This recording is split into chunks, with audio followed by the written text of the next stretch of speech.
আমার প্রিয় বন্ধুরা, গতকাল আমরা ভিডিওতে দেখেছিলাম যে আমরা দোকান থেকে মেটেরিয়ালস নিয়ে এসে তারপরে শুভদার বাড়িতে রেখেছিলাম এবং বলেছিলাম আজকে আমরা এগুলোকে রং করব।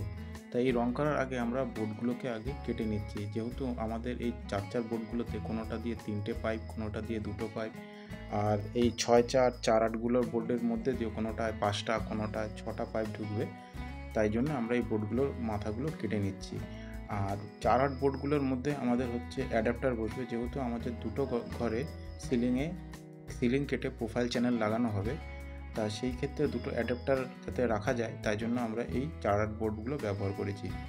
আর আমরা যদি আগে রং করে নিয়ে যদি কাটতাম, তাহলে এই জায়গাগুলো, এই রঙের জায়গাগুলো একটু পুড়ে যেত। তাই আমরা আগে কেটে নিয়েছি, তারপরে হচ্ছে রং করেছি।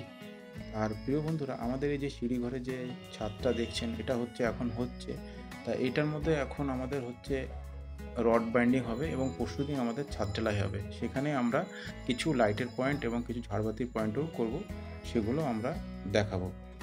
আর এখানে আমাদের রং হয়ে যাওয়ার পর আমরা আজকের দিনটাকে রেস্ট দেব। রেস্ট দিয়ে তারপর হচ্ছে কালকে আগামী দিনে ভিডিওতে আমরা দেখাবো যে কী করে আমরা এই বোর্ডগুলোকে সিমেন্ট বালিতে জাম করে লাগাই এবং একদিন রেস্ট দিয়ে তারপরে পাইপগুলোকে লাগাই। এতে হচ্ছে বোর্ড এবং পাইপ দুটোই খুব সুন্দরভাবে লাগে এবং কাজটাও ভালো হয়।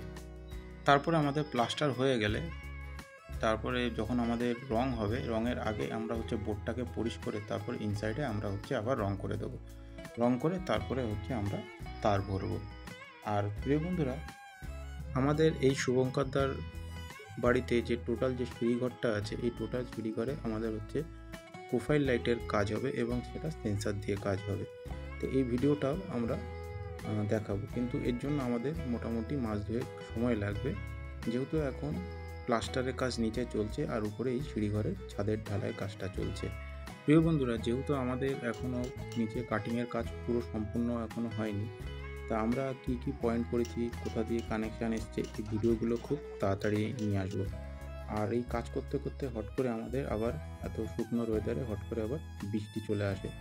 তাই সঙ্গে সঙ্গে আবার একটা পলিথিন দিয়ে আপাতত ঢেকে রেখে দিয়ে যাই। আবার বৃষ্টি কমলে তারপরে এগুলোকে উঠিয়ে, একটা বোর্ড বাকি ছিল। এই বোর্ডটাতে একটা জিনিস, খুব ভালো জিনিস দেখলাম যে এইখানে যেখানে আমাদের স্ক্রুপের ঘাটগুলো আছে, এই ঘাটগুলোতে কাগজে লেখা আছে যে কাগজগুলো তুলতে না, যাতে আমরা যখন স্ক্রুপ লাগাই বোর্ড কভারের সময়, তখন এগুলো মুভমেন্টটা খুব সুন্দরভাবে হয়, অন্যগুলো মশলার জন্য জাম হয়ে যায়। তো আমার প্রিয় বন্ধুরা, ভিডিওটা আপনাদের কাছে কেমন লেগেছে অতি অবশ্যই কমেন্টের মাধ্যমে জানাবেন। আর ভালো লাগলে প্লিজ একটা লাইক করবেন।